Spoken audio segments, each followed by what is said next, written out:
ঘরেতে যখন মাছ মাংস কিংবা কোনো সবজি থাকবে না তখনই চটপট বানিয়ে ফেলুন ডিম আলুর এই রেসিপি। ডিম আলুর রেসিপিটা আমি কেমনভাবে বানিয়েছি সেটাই আপনাদের সঙ্গে শেয়ার করব। আমি প্রিয়াঙ্কা, আপনারা দেখছেন প্রিয়াঙ্কার রান্নাঘর। চলুন তাহলে দেখে নেওয়া যাক। আমি কড়াইতে তেল দিয়ে দিয়েছি, তেলের মধ্যে একটু নুন আর একটু হলুদ দিয়ে দিয়েছি ডিমগুলো ভাজার জন্য। ডিমগুলোকে আমি আগে থেকেই সেদ্ধ করে ছাড়িয়ে রেখে দিয়েছিলাম। মুখগুলো একটুখানি কোনো চামচি দিয়ে ফাটিয়ে নেবেন, না হলে ফেটে যেতে পারে, ফেটে গায়ে আসতে পারে। ডিমগুলোকে আমি ভেজে নিয়েছি, নিয়ে এবার তুলে নিলাম। সেই কড়াইতেই আমি আবারও একটু তেল দিয়ে দিলাম আলুগুলো ভাজার জন্য। এবার আমি আলুগুলোকে দিয়ে দেব। ডিমের মধ্যে আলু দিলে কিন্তু খেতে বেশ ভালোই লাগে। আলুগুলোকে দিয়ে আমি একটু ভাজা করে নেব। এর মধ্যেও একটু নুন আর হলুদ দিয়ে দিলাম যাতে আলুটার ভেতরে ঢুকে যায়। আলুগুলো আমার ভাজা করা হয়ে গেছে, এবার তুলে নিচ্ছি।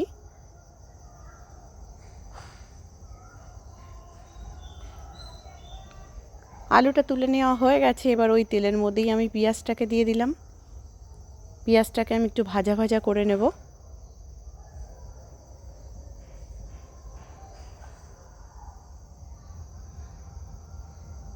পেঁয়াজটার মধ্যে এবার একটু চিনি দিয়ে দেবো, তাতে পেঁয়াজের কালারটাও খুব ভালো আসে, রান্নাটা খেতেও একটু স্বাদ হয়। একটা টমেটো দিয়ে দিলাম, দিয়ে একটু নুন দিয়ে দেবো।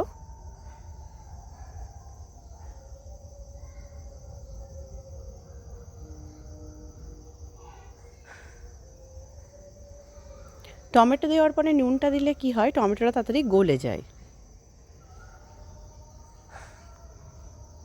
এবারে এর মধ্যে আমি আদা, রসুন আর শুকনো লঙ্কা একসঙ্গে বেটে নিয়েছি, সেই পেস্টটাই এর মধ্যে দিয়ে দিলাম।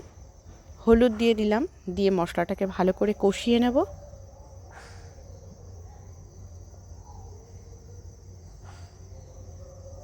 মশলাটাকে কিন্তু খুব ভালো করে কষাতে হবে, না হলে রসুনের গন্ধটা থেকেই যাবে।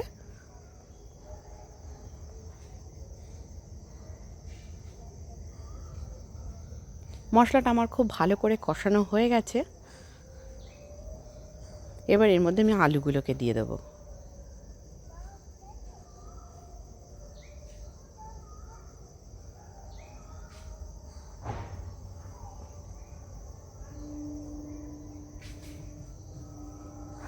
আলুটা দিয়ে ভালো করে মশলাটার সঙ্গে আমি আলুগুলোকে কষিয়ে নিলাম।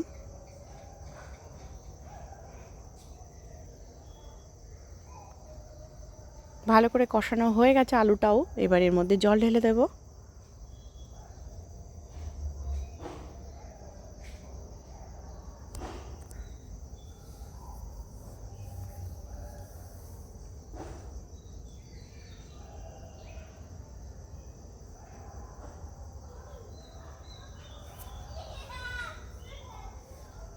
এবার এর মধ্যে ডিমগুলোকে আমি সব দিয়ে দেব, দিয়ে ভালো করে ফুটিয়ে নেব ঝোলটাকে, আলুগুলোও সেদ্ধ হয়ে যাবে।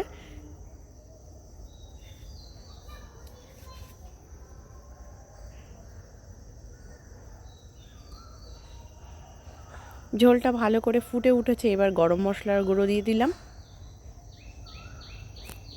গরম মশলাটাকে গুলে রেখেছিলাম জল দিয়ে, সেটাই দিয়ে দিলাম আমি। দেখেই বুঝতে পারছেন আপনারা রান্নাটা কমপ্লিট। ভিডিওটা ভালো লাগলে সাবস্ক্রাইব করার অনুরোধ রইল চ্যানেলটাকে। আজ তাহলে এই পর্যন্তই, নমস্কার।